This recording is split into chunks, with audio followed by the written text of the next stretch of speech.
What were you like when I was 25? Well, I was obsessed. 25, so that would have been 87. I'd been in graduate school for 2 years. Well, when I was 25 or so, I probably weighed about 138 pounds. I smoked like a pack of cigarettes a day. I drank tremendous amount of alcohol. I was from northern Alberta, this rough little town up in northern Alberta called Fairview, and there were long winters there, and my friends were heavy drinkers, and most of them dropped out of school by the time they were 15 or 16, went off to work on oil rigs, and it was a rough town, and we drank a lot. I started when I was 14, and so I had a lot of bad habits, let's say, and and I wasn't in great shape physically, and I was also still intellectually obsessed as I am now, and so that would have been in 85. But I decided around then, about 85, 84, something like that, maybe a little earlier, that I was really going to try to get my act together, and so I started doing that. First of all, I quit smoking. Well, that took a long time because I eventually had to quit drinking too in order to quit smoking, and I started working out, started playing sports, which I'd never done. I was a small kid. I'd been skipped a grade, and I was small for my age, so sports were never, especially team sports, were never really a domain of expertise for me. Although I skied and went trapping with my dad, and went, cross-country skiing and camping and all that. But when I went to graduate school, I started swimming. The first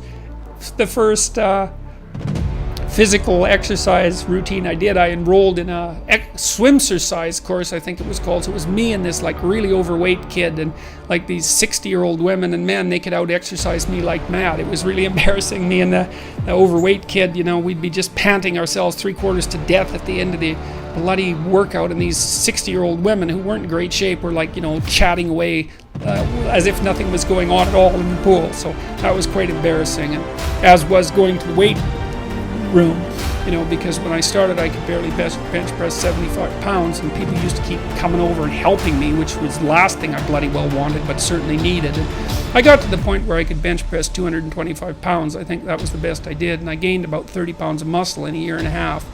So that was a good thing. So I was kind of a wild man, and I'm a little bit manic in my temperament. So I was kind of going every direction at the same time. So, and I don't regret that. I had a fine time when I was a kid, but I needed really to get disciplined, and I had to do it because I was working on these hard problems that I've been discussing with all of you, and I've been working on them really, obsessively since I was probably about 18, maybe even earlier than that. And got to the point around 25 when I was in graduate school trying to get my PhD, so doing all my research. Like I published 15 papers by the time I graduated with my PhD, which was by a fairly large measure the most papers that any graduate student at that time had ever published at McGill. I think that's right. Might have been twice as many, or maybe twice as many, maybe even 3 times as many. And at the same time I wrote Maps of Meaning, which was a terribly difficult thing to do, because I was writing about 3 hours a day doing that, and I couldn't do all that and continue with my misbehavior, my sort of, what would you say, my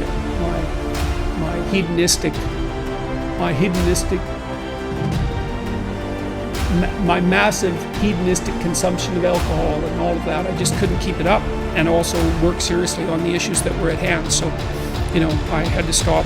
That's a sacrifice. I had to stop messing about and straighten myself out. And I got married. Well, the woman who's my wife, Tammy, who I've known since she was 8 years old, she lived across the street from me in this little town called Fairview, and I was in love with her like the first time I saw her, which is quite a bloody thing.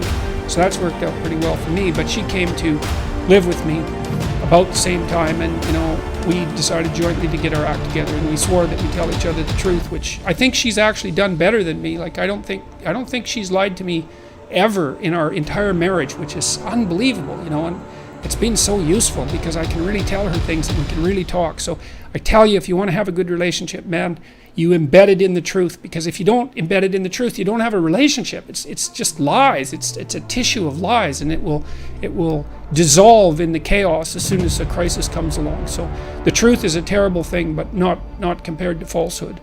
So All right, so let's look at the live chat here.